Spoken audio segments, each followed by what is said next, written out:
For today's critical thought, we're returning to the topic of monetization when it comes to mobile and free to play games. But we're not going to be focusing on the most overt examples of shady or less than ethical monetization.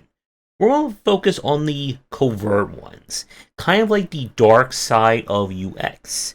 How do games make use of this, and what are some obvious tells that you can spot from a mile away?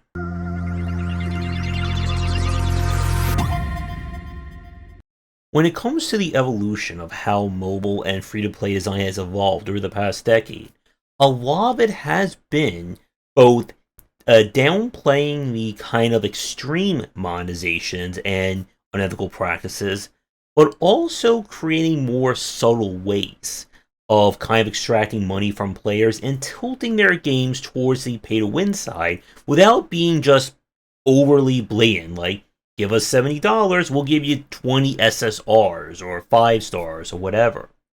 And as I said the last time we talked about monetization like this, there's a tendency for people to look at stuff like this and call it stupid, lazy, and other descriptors like that. But the thing is, there is a lot of science that goes into this. As I said in the Stinger, this really is kind of like the dark side of user experience design. When it comes to creating a design or creating elements that very subtly can push a game towards pay to win or push its monetization a little too extreme. So let's start once again with banners and gachas. So students, welcome to Advanced Gacha class. I'm not going to go over what a gacha is. At this point, you probably know about it, or if you haven't, go buy 27 copies of my free-to-play book. But gacha design in of itself has certainly gone many different routes in terms of how things are implemented, how they're balanced, and it's important to understand, in a way, what are some of the more interesting or covert ways that a gacha can be manipulated. And this goes beyond just saying, character has a 0.00075% chance of dropping.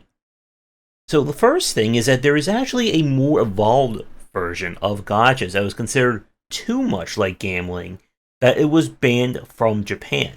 And that is the idea of a complete gacha. A complete gacha is just like one of the other ones we've seen where there is a banner character, banner rewards.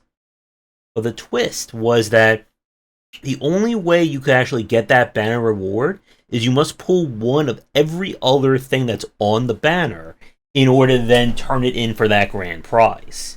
And this went too far for a lot of people and led to it being just completely removed. But over the years, we've seen cases of developers trying to incentivize spending additional pools on a gacha. And this leads to the first example, and that's kind of like the idea of a progressive gacha. So this is similar to that of progressive slots in gambling, where when you make a pool, the more money you put into that pool gives you more chances of getting better stuff, getting the grand prize, etc. When it comes to mobile and gacha style games, we don't see this too often, but there are cases of it, where you are rewarded for every 10 pull you do in a row, or every 10 pull you get something else. The most blatant example that I've seen is from Dragon Ball Legends, where for every one of their marquee banner events, they had the gacha set into different stages.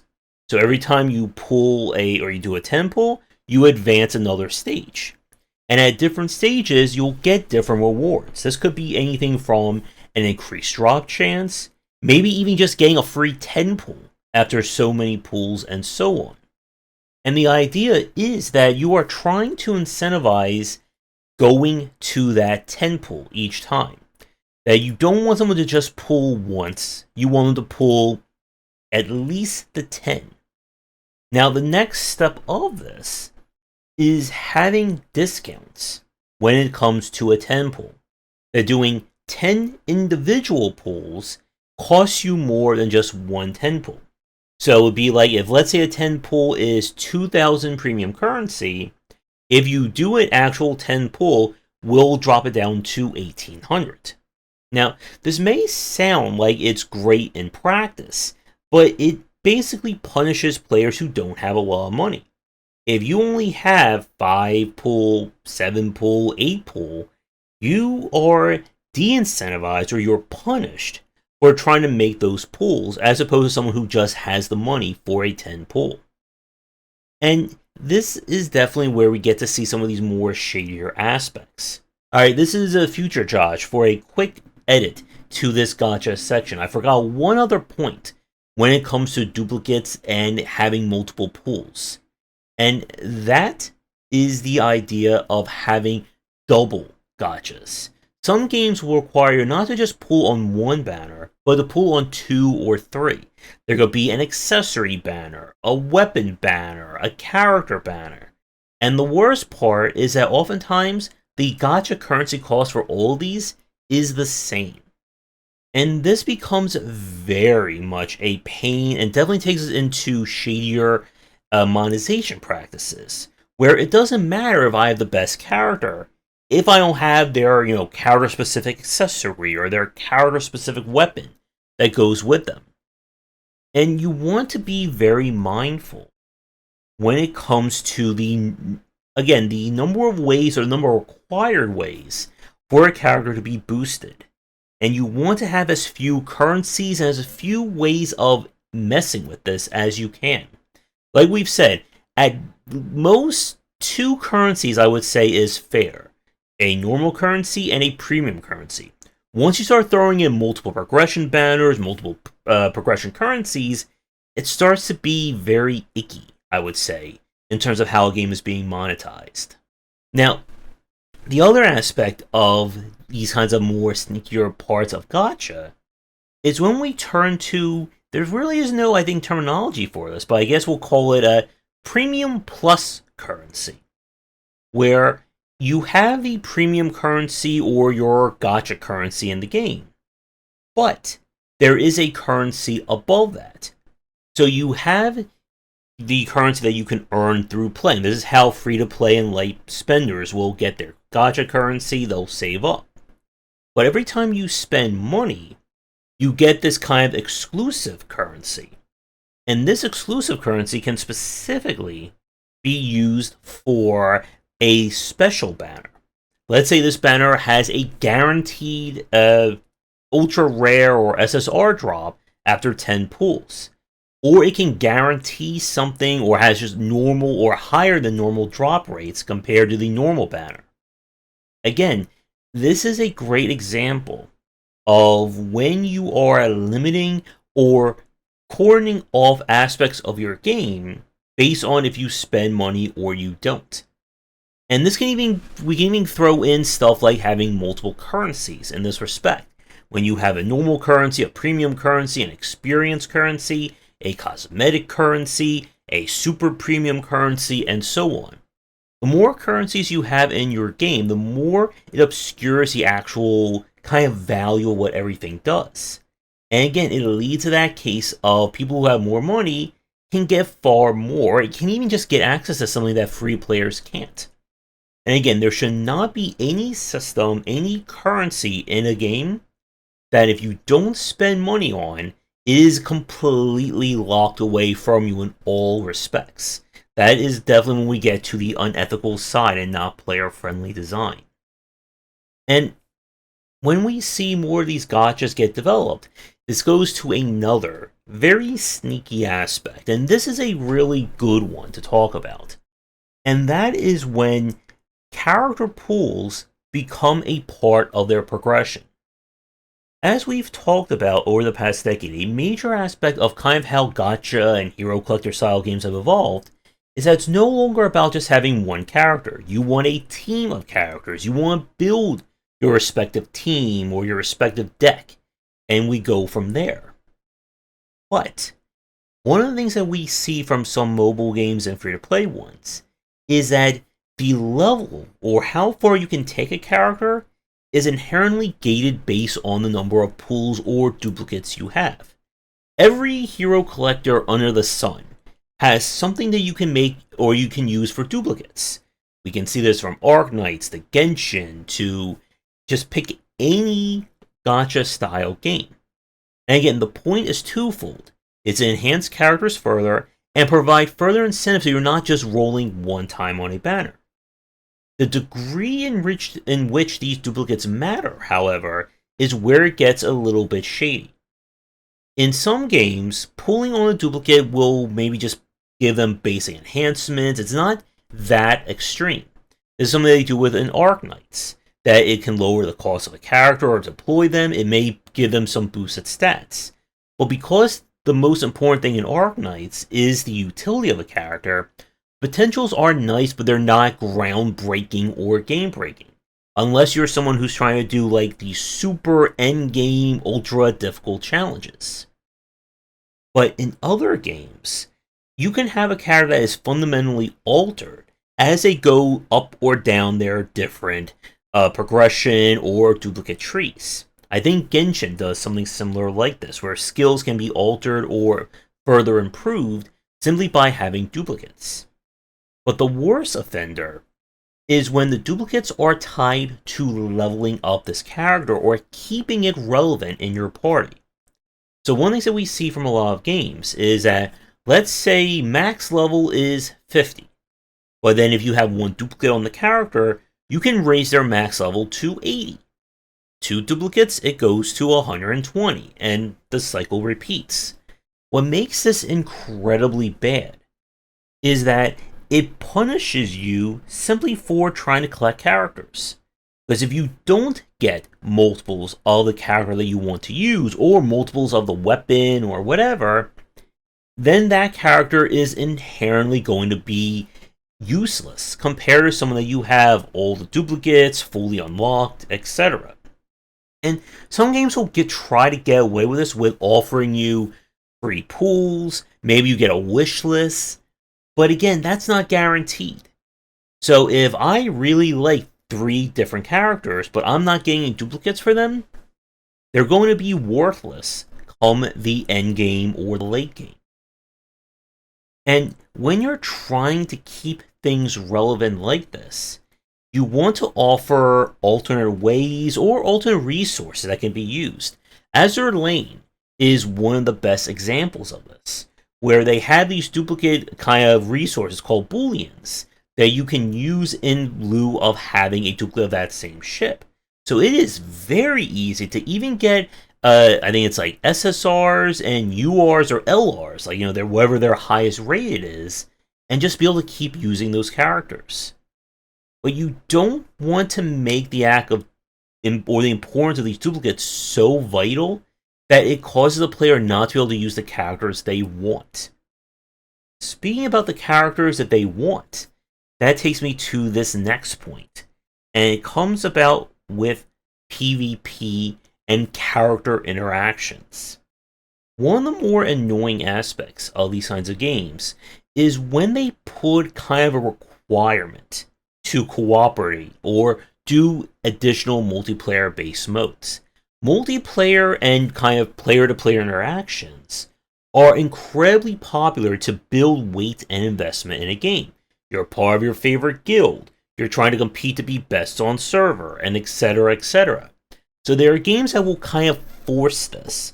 They'll have exclusive rewards or exclusive incentives for joining a guild, doing PvP, etc. And the problem is that it forces players to do additional loops when they may not want to do that.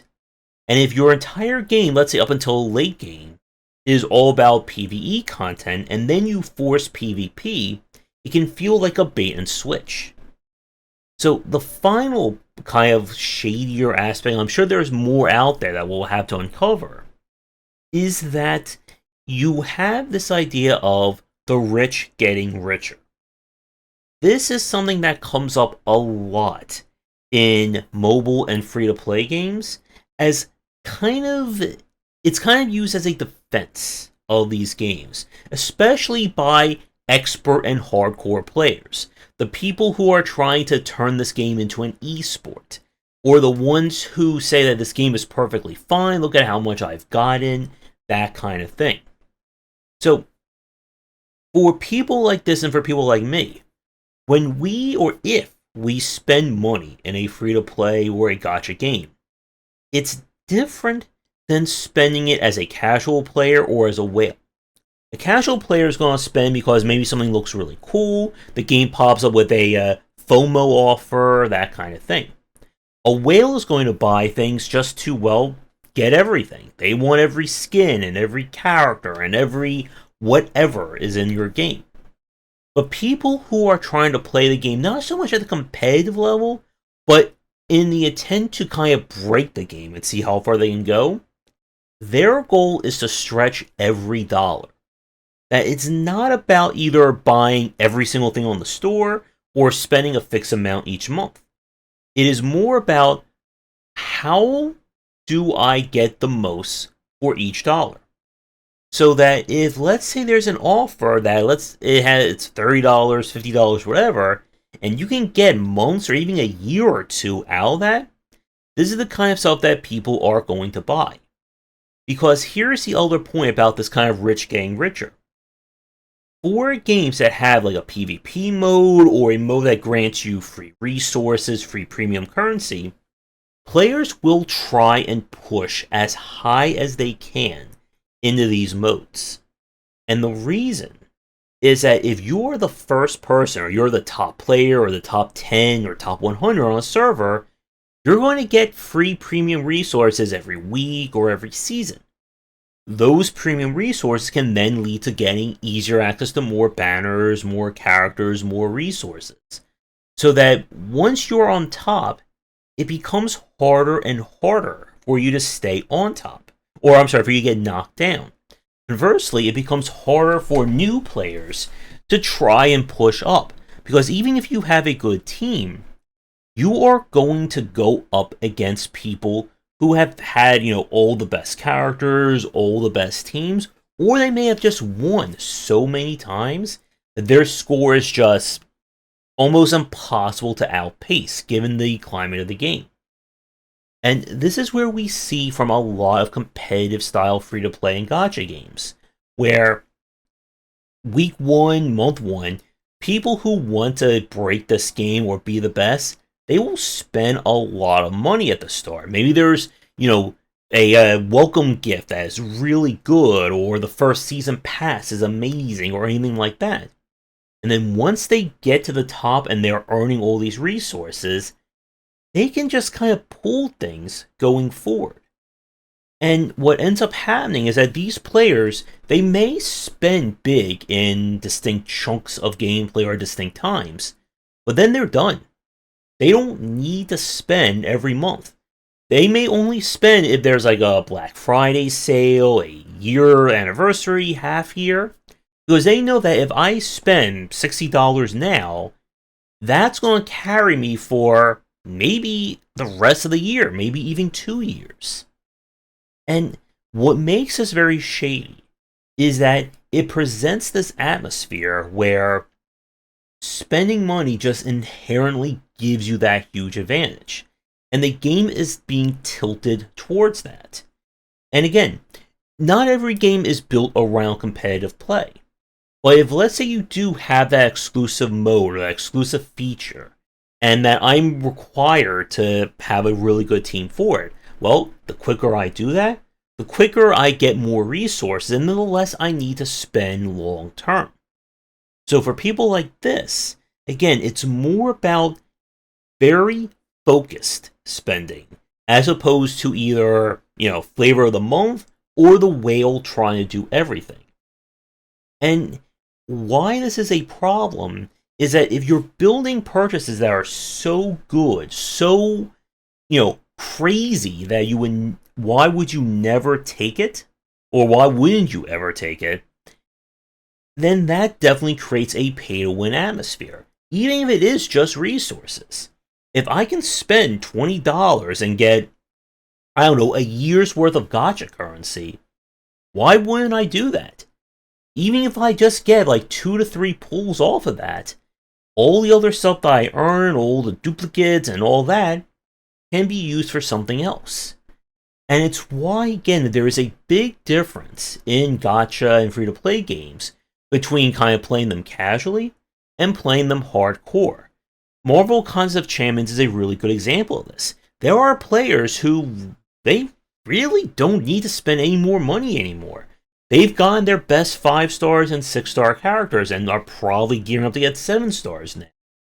They're at that point where all the crazy challenges, all the stuff that can grant you tons and tons of resources, they can do. But the question is, how long and how much money did they spend to get to that point? Because this again is that issue when people talk about making these games into esports. If yes, no one spent any money to get into the tournament is good, but had they spent hundreds or thousands of dollars lifetime to get to that level? And could a free player ever do that on their own? Because again, just because something is free doesn't mean that it's actually accessible. If it can take 5 years for you to earn enough free currency for one pool or one costume, that's a bit of a problem. So to wrap things up for our video, free doesn't always mean free. And it's important to look at how a game is tilting you towards specific mechanisms, specific systems, or specific purposes or purchases to get you to get committed into these games. And why, even if there is plenty of opportunity for free currency or premium currency, you have to understand what is the game actually asking you to spend money on, and how much can you actually do without spending money. There's a difference between wanting to spend money because you really want something or you want to support a developer, and feel like you need to spend money, that there is no alternative, or if you don't pick up this purchase now, it is going to set your account back for months. So can you think of other examples of kind of shadier practices when it comes to gachas and so on? Let me know in the comments down below. Do the liking, subscribing, and commenting. Check out our Discord and Patreon, and come back for daily discussions on game design here and on game wisdom, where it's in the art and science of games.